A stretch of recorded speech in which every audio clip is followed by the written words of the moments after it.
Hello there. I'm so glad to come your way again this week. We started a series last week on the subject spiritual warfare. I remember introducing the topic and helping us see that the majority of warfare is first in our minds. And that is the exact same spot where the enemy is stronger.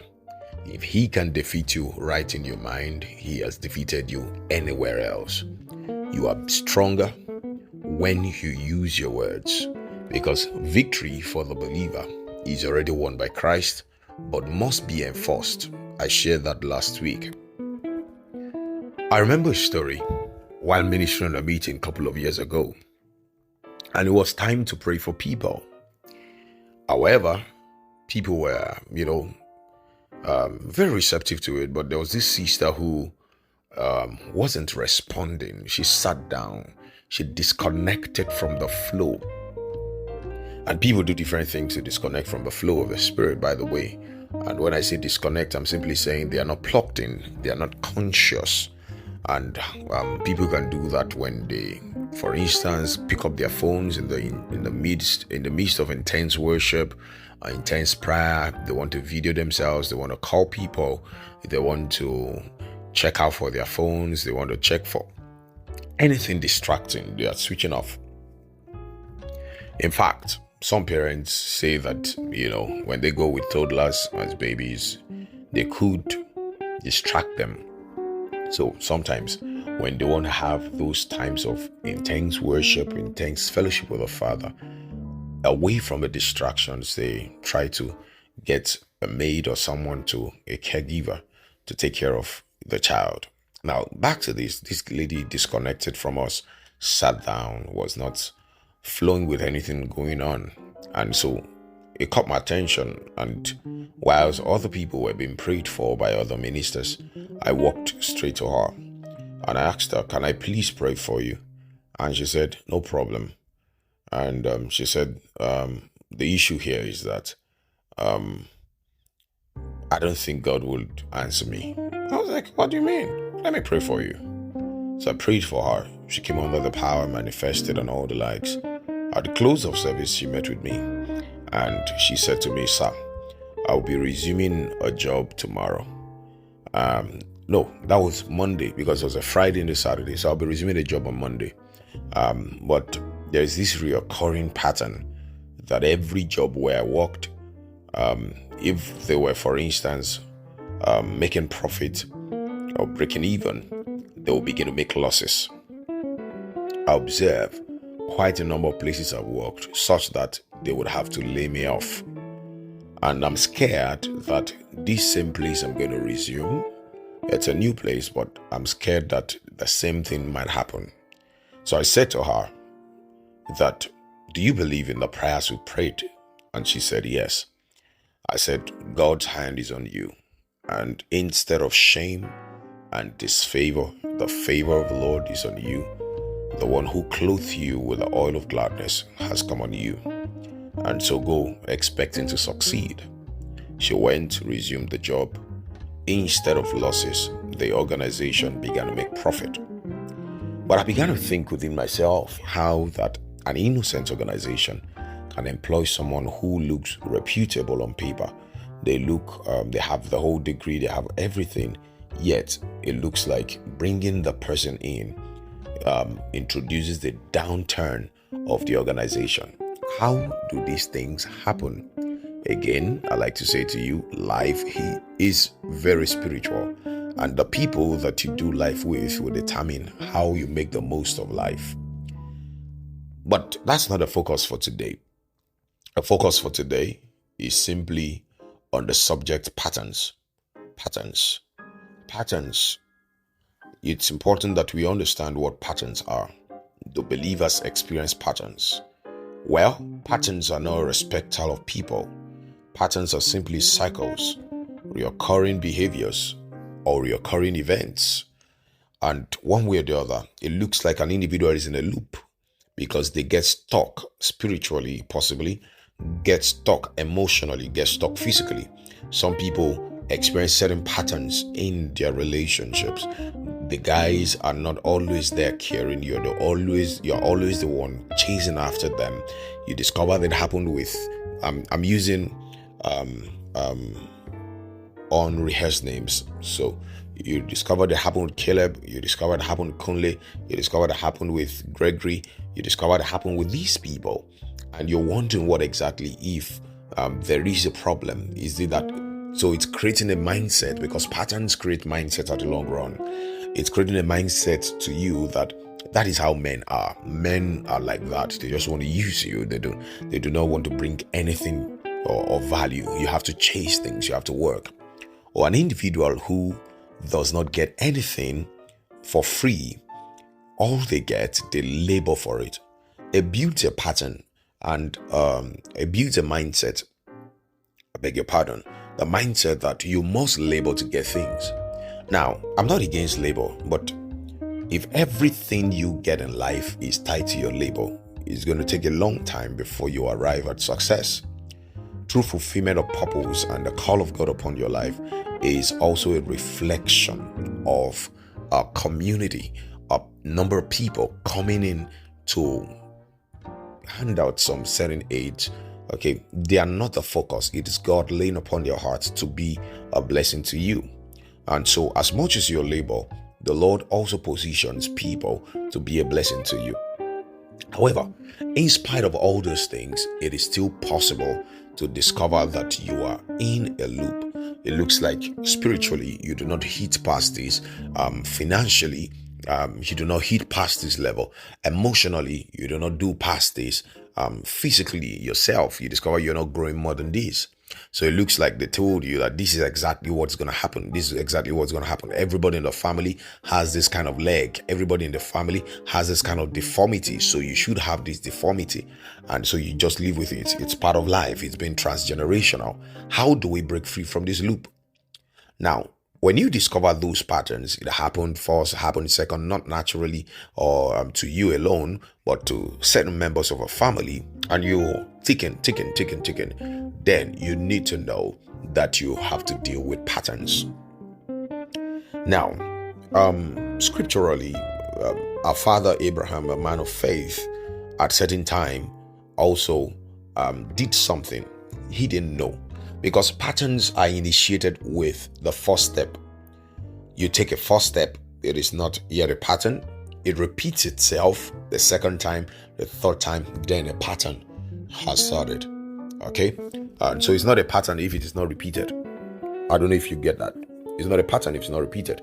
It's in the repeatability of the act, the behavior, the emotional state, the physical disposition, the limits that now calls our attention to the presence of a pattern. So Abraham, had, taken, what's it called now? Taking his wife out, and he felt she was too beautiful to behold. I mean, the next best thing that happened to him, possibly after sliced bread, and he had to lie that his wife was not his wife, but it was his sister. And now you don't blame the young man. He did that out of fear because he perceived that he was going to be killed based on the beauty of his wife.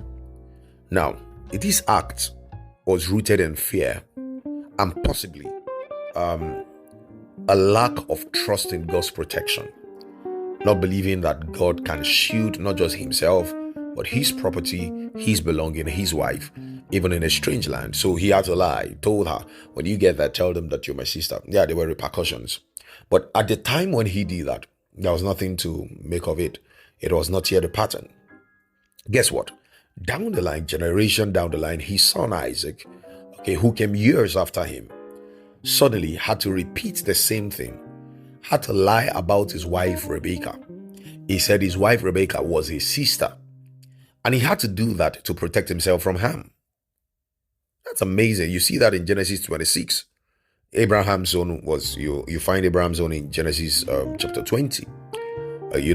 Isaac's son in Genesis 26 had to lie.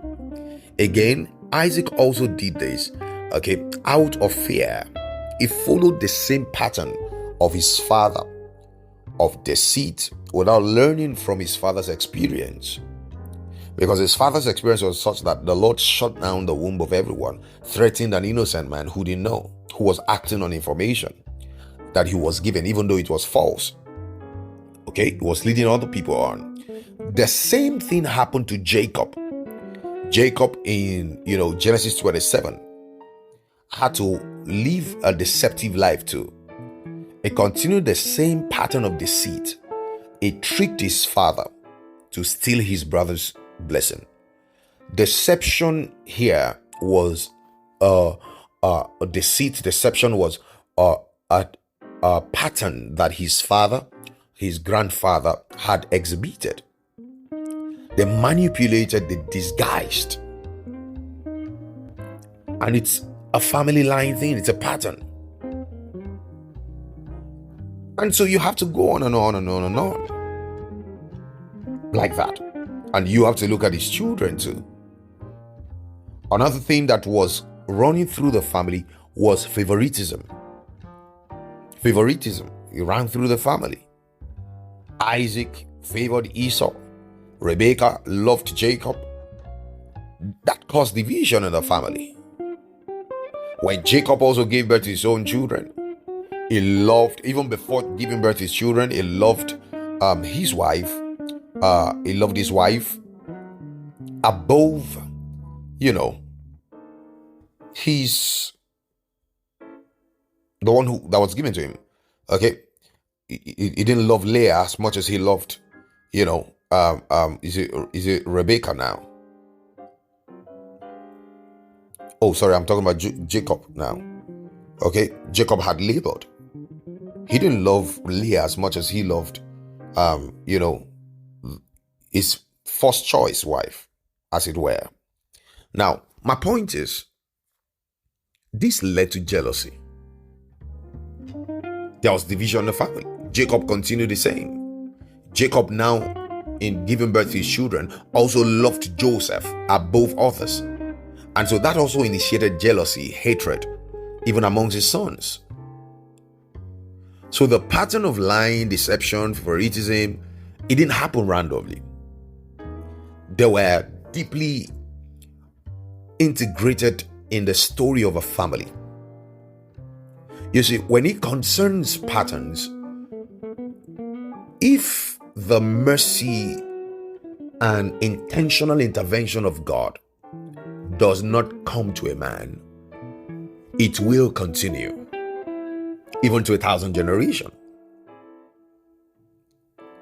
So, certain people can have circles of anger, addictions, broken relationships, financial hardship. You might not have paid attention to it, but I'm saying to you today, while listening to me, try and take note of things that looks as if this happened before, this is happening again, this happened again. You need to break through.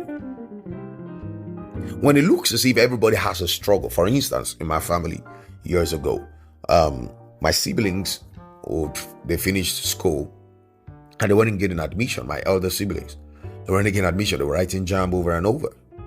My immediate elder sister finished school and gained admission. The year she gained admission, every other person, my eldest brother, my eldest sister gained admission the same year.